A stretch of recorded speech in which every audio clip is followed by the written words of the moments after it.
एक दिन एक लड़की ने अपने पिता से पूछा, पापा क्या आप कभी मेरी वजह से वो रोए हैं? उसके ऐसा पूछने का कारण ये था कि उसने कभी भी अपने पिता को रोते हुए नहीं देखा था। इस सवाल के जवाब में पिता ने कहा, हाँ, एक बार ऐसा कुछ हुआ था जब तुम्हारी वजह से मैं रोया था। ये सुनकर लड़की उस बात को जानने के लिए उत्सुक हो गई कि आखिर वह क्या बात थी जिसने उसके पिता को रुला दिया था। इस उत्सुकता को शांत करने के लिए पिता वह किस्सा सुनाने लगा। बात उस समय है जब तुम माह की थी। एक दिन मैंने तुम्हारे सामने 3 चीजें रखी, एक पेन, एक सिक्का और एक खिलौना। मैं ये जानना चाहता था कि तुम उन चीजों में से क्या उठाओगी। उनमें पेन बुद्धिमत्ता का प्रतीक था, सिक्का धन का और खिलौना मनोरंजन का प्रतीक था। मैं ये सब बस एक जिज्ञासा के कारण कर रहा था।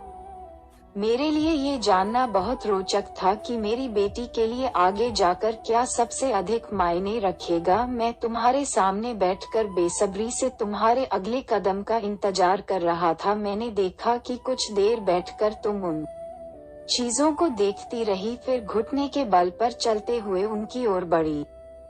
जब मैंने तुम्हें आगे बढ़ते हुए देखा तो मेरी धड़कनें मानो सी रुक गई, लेकिन अगले ही पल तुमने उन सभी चीजों को अपने हाथ से एक तरफ हटा दिया और आगे बढ़कर मेरी गोद में चली आई। बस यही वो पल था जब मेरा दिल भर आया था और तुम्हारी वजह से मैं रो पड़ा था। ये किस्सा सुनकर लड़की की आंखों में आंसू आ गए।